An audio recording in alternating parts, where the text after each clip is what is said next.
La fiesta, más bien solemnidad del día de hoy dedicada a la Trinidad, perdón, eh, podríamos decir que es una fiesta del tiempo ordinario del año, ya no estamos en la Pascua propiamente dicha, pero sirve como para recoger el sentido de toda la experiencia de Cuaresma y Pascua, con el encuentro de este Dios cuyo amor nos transforma y nos da vida. Me quedo con la invitación que hace el resucitado a sus discípulos de ir por el mundo y bautizar a todas las naciones en el nombre del Padre y del Hijo y del Espíritu Santo. La primera lectura que vamos a escuchar está tomada del libro del Deuteronomio, cuyo nombre significa literalmente segunda ley, el último de los libros de la Torá, de la ley en ser escritos. Es muy probable que haya sido escrito después del destierro, unos 500 años antes de la vida del Señor Jesús. Se le llama segunda ley porque su texto está enmarcado en un segundo discurso de Moisés sobre la ley. En el Éxodo tenemos el primero, que luego está desdoblado en el libro de Números y Levítico, y ahora, cerrando la Torá, tenemos el texto del Deuteronomio donde Moisés hace una recapitulación, ¿no? De cualquier manera, esta exhortación de Moisés, que es la que vamos a escuchar del capítulo 4 del Deuteronomio, está ahí para recordarle al pueblo de Israel el portento de que Dios, a diferencia de otros pueblos, es un Dios que ha querido dialogar con su pueblo, estar con ellos, acompañarles a lo largo de la historia, y les ha donado esta Torá, esta ley, esta manera de bien vivir que les deja como herencia. Recordemos que en realidad este libro, que se escribió 1200 años después de 700 años después de la muerte de Moisés, es un vehículo, un elemento literario para lo que les pongo aquí. A esos supervivientes del destierro se les llama a que hagan conciencia de las consecuencias de su repetida infidelidad a la alianza de Dios. Cuando le dan la espalda al Señor, pues pasa lo que tuvieron que sufrir: haber perdido la tierra prometida y el templo como lugar del encuentro. Por eso los exhorta a guardar los mandamientos de Dios y así vivir muchos años en la tierra que el Señor su Dios les dará para siempre. La tierra, la heredad de nosotros, como veremos en un momento, es la Trinidad. Hacia esa tierra, hacia ese espacio, hacia esa bendición y herencia estamos caminando. Nos quedamos con esta frase tomada del texto: ¿qué pueblo ha oído sin perecer que Dios le hable desde el fuego, como tú lo has oído? El salmo que escucharemos, Salmo 32, toda la creación es obra de la palabra divina. Acá los cristianos reconocemos que está hablando del Señor Jesús, esta palabra, entendida no digamos, estático, sino dinámico. Cuando hablamos de la palabra, es la comunicación de Dios, ¿no? Dios no solamente ha creado todo a través de su palabra, sino que acompaña su creación con su palabra a lo largo de la historia. Y esto alcanza plenitud con la encarnación de esa palabra en el Señor Jesús. Varios de los versos del Evangelio, del Salmo, son parafraseados en el prólogo del Evangelio de San Juan. Una y otra vez se subraya que el poder de Dios se centra en su misericordia. A través de la misericordia de Dios se va moviendo la historia. Nos quedamos con este mensaje: la tierra está llena de las bondades de Dios. La segunda lectura, tomada de la primera carta del apóstol San Pablo a los romanos, una carta que escribió él para la única comunidad que él no había fundado, que era la de los cristianos en Roma, y por eso la providencia, el Espíritu Santo nos regaló este resumen completo de la fe de Pablo. El capítulo 8 es el culmen de toda la carta y vamos a escuchar algo de ese capítulo. Todo ese capítulo está centrado en el amor infinito de Dios en Cristo, ¿no? Un Señor, un Redentor del que nadie puede separarnos sin nuestro consentimiento. La única manera, el único que nos puede separar de Cristo es nuestra propia dureza de corazón.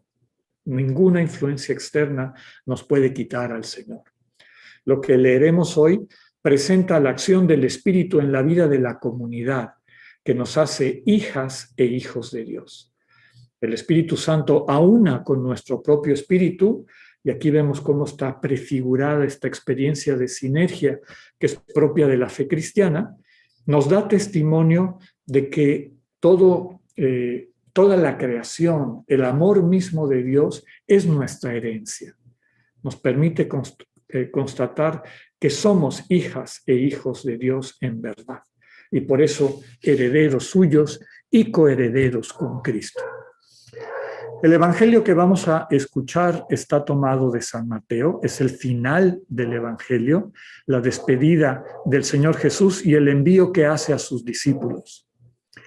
Recordemos que para Mateo la convocatoria que el Señor les hace a los apóstoles para abandonar Jerusalén y trasladarse a Galilea simboliza que encontrarán al resucitado no en el centro del poder religioso tradicional, simbolizado por Jerusalén, sino volviendo a la cotidianidad de sus vidas, a Galilea, a su oficio de pescadores, a su día a día. El encuentro con el Señor se da en un monte, nos dice el texto, que lleva a evocar otra de las grandes obras del Evangelio de Mateo, que es el Sermón del Monte. Sermón del Monte, que es la proclamación de una nueva ley, un nuevo Israel, que viva a plenitud la intención de Dios al dar la Torá. Los cristianos están invitados a pasar de una moral de mínimos, lo mínimo para no terminar separados de Dios, a una ética de máximos, es decir, una vida congruente desde la convicción de querer ser uno con Dios en Cristo. Y esto centrado en el amor como servicio jubiloso en libertad. Igual que en el Sermón del Monte, las personas están invitadas a tomar posición de cara a la buena noticia, como escucharemos. Unos acogen la buena noticia, otros titubean. Encontramos en este texto una de las fórmulas prototrinitarias, más antiguas trinitarias, que se encuentran en la Biblia, en este caso vinculadas al bautismo, ¿no? Vayan pues y hagan discípulos a todas las gentes, bautizándolas en el nombre del Padre y del Hijo y del Espíritu Santo. Pablo tiene algunas de estas expresiones que son inclusive más antiguas. El Señor les pide a sus discípulos que además de bautizar, es decir, sumergir simbólicamente en el misterio del amor trinitario, enseñen, den testimonio a los nuevos cristianos de todo lo que el Señor, Maestro del amor que da vida, nos ha legado. Nos quedamos con esta frase bellísima: yo estoy con ustedes todos los días hasta el fin del mundo.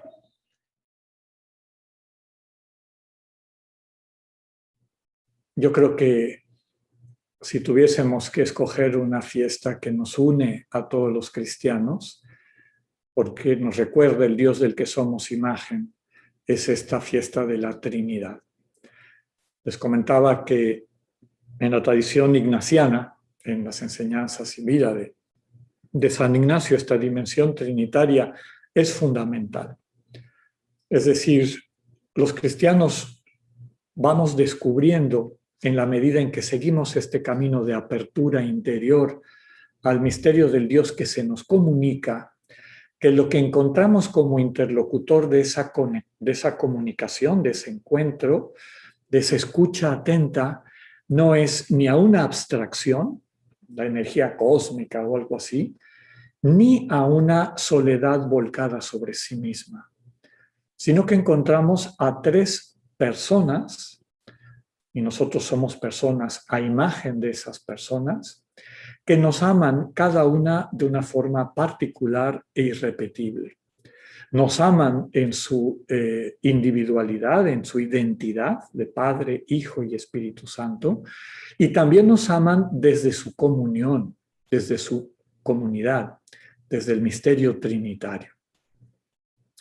De hecho, esta relación en actitud teologal, en escucha atenta de un Dios cuyo dinamismo interno es esta integración radical, sin división y sin confusión, que bueno, en nuestro mundo nos cuesta trabajo dar ese paso para percibir que como personas podemos ser lo mismo, la misma realidad con las personas que amamos, sin que nada nos separe, pero al mismo tiempo sin estar confundidos, no estamos fundidos con las personas que amamos. Y de hecho, quien ama con honestidad y de manera sana, constructiva, de comunión, lo sabe.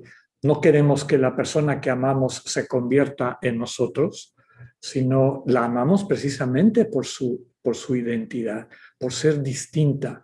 Anhelamos encontrarnos con alguien que tiene su propia libertad, su propia identidad, su propia manera de ser y amar, y lo que nuestro corazón experimenta como hambre, como anhelo, es el construirnos, convertirnos en una comunión.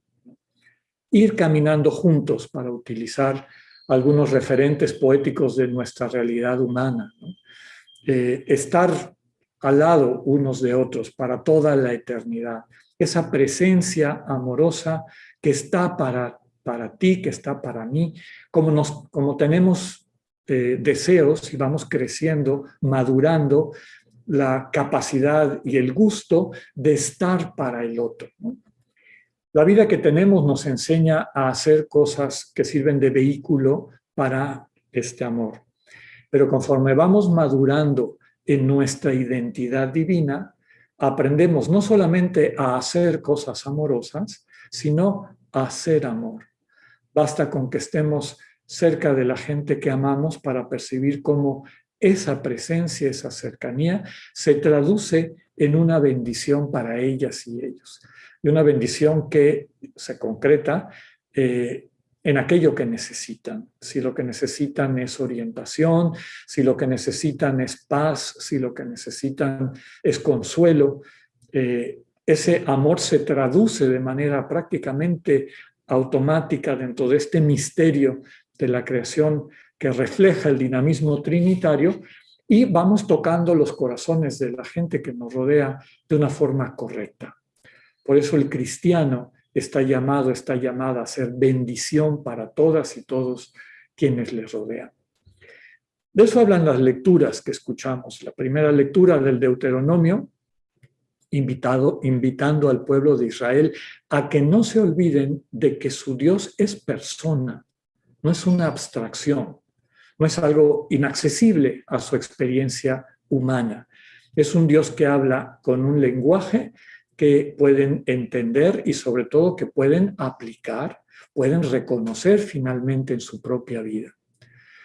Hoy que estamos recordando pues la historia, y les comentaba que hoy en particular celebro una fiesta importante, mis 22 años de la primera misa que celebré. Yo conocí a mi abuela paterna cuando ya estaba grande, tenía yo casi 14 años, a mi abuela ucraniana.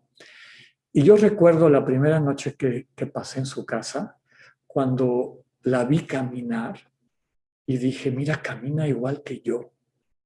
Tenemos la misma manera de caminar, ¿no? Este reconocer somos familia, reconocer que hay algo que nos vincula, algo radical y profundo que nos vincula, es el centro de la experiencia mística, de toda experiencia mística, pero en particular con una riqueza y profundidad a lo mejor no encontrada en otras tradiciones, en la experiencia mística cristiana. Ir descubriendo que somos familia de Dios. Ir descubriendo en el Señor Jesús, en el Espíritu actuante en medio del mundo, actitudes que vemos que también tenemos nosotros.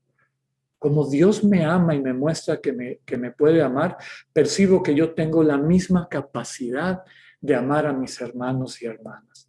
Realmente me descubro que soy familia, familia de Dios y familia de todos los creyentes, de todo ser humano, finalmente, porque todo ser humano en este mundo es hijo, hija de Dios. Pablo descubre esto y se los transmite de esa manera a los romanos, que como les decía, es una carta que escribe a una comunidad que él no conocía. Todas las demás cartas de Pablo están escritas a comunidades que él fundó. Entonces, hasta los nombres se sabe y los manda a saludar, ¿no? Y les da algunas indicaciones específicas. Pero la bendición de la carta a los romanos es que Pablo no conocía a esa comunidad y les manda un resumen de todo aquello en lo que él cree, qué es lo que comparte con las distintas comunidades, ¿no? Y aquí, en el culmen de toda la carta, que es el capítulo 8, nos dice el centro de su fe, somos hijos e hijas de Dios. Y ahí, en esa familiaridad con Dios, no hay nadie excluido. Precisamente el encuentro con el misterio trinitario rompe los esquemas de Pablo como fariseo observante, para el cual fuera del pueblo de Israel está muy difícil que haya alguien que pueda entrar en comunión con Dios, y su asombro es que hay muchas personas que él va conociendo que, vinculadas a Dios por el Espíritu, inclusive tienen experiencias de comunión más profundas que las que él tuvo, desde luego, cuando seguía esa visión, digamos, un poco casuística, externa, superficial, de observancia de la ley, sin dar este paso a ver que el culmen de la ley es el amor que fluye a través de nosotros. Amor que recibimos de Dios y amor que fluye de nosotros hacia los demás de manera concreta, como les comentaba hace un momento, siendo bendición en aquello que necesitan. Si necesitan consuelo, si necesitan paz, si necesitan compañía, si necesitan ánimo, el Señor nos permite convertirnos en ese milagro que da vida. Y finalmente llegamos al Evangelio. Yo creo que una de las frases más lindas es esta del final, y con eso termina el Evangelio de Juan. Miren, es decir, dense cuenta que yo estoy con ustedes todos los días hasta el final de los tiempos. Esta expresión del resucitado, que estando con el Padre, está también con nosotros. Y por eso puede ser pontífice, el que establece un puente entre este mundo y el mundo del Padre. Invita, y con eso termino esta reflexión, invita a que bauticemos en el nombre del Padre y del Hijo y del Espíritu Santo. Como les digo, una fórmula prototrinitaria. No existía la teología de la Trinidad, que nace 300 años después, pero vemos cómo sí existía la experiencia de la Trinidad. Vivir que Dios es comunidad de amor. Y ese es el sentido profundo. Desde luego, el sacramento hace presente a Dios totalmente, el sacramento del bautismo, pero tiene esta gracia, este significado más profundo. Baptizomai en griego significa sumergir, zambullir, sumergir. Y de ahí viene nuestra palabra bautismo. ¿Qué está diciendo el Señor Jesús a sus discípulos y a todos nosotros? Sumerge a todos los pueblos en esta experiencia del amor trinitario. Sumérgelos en el amor del Padre por el Hijo, del Hijo por el Padre, del Espíritu por cada uno. Y en esa Trinidad el amor que nosotros nos tenemos. Que nuestras palabras y maneras de interactuar con los demás les permitan sentirse sumergidos, sumergidas en este misterio del amor del que venimos y que nos hace una sola familia. Que así sea.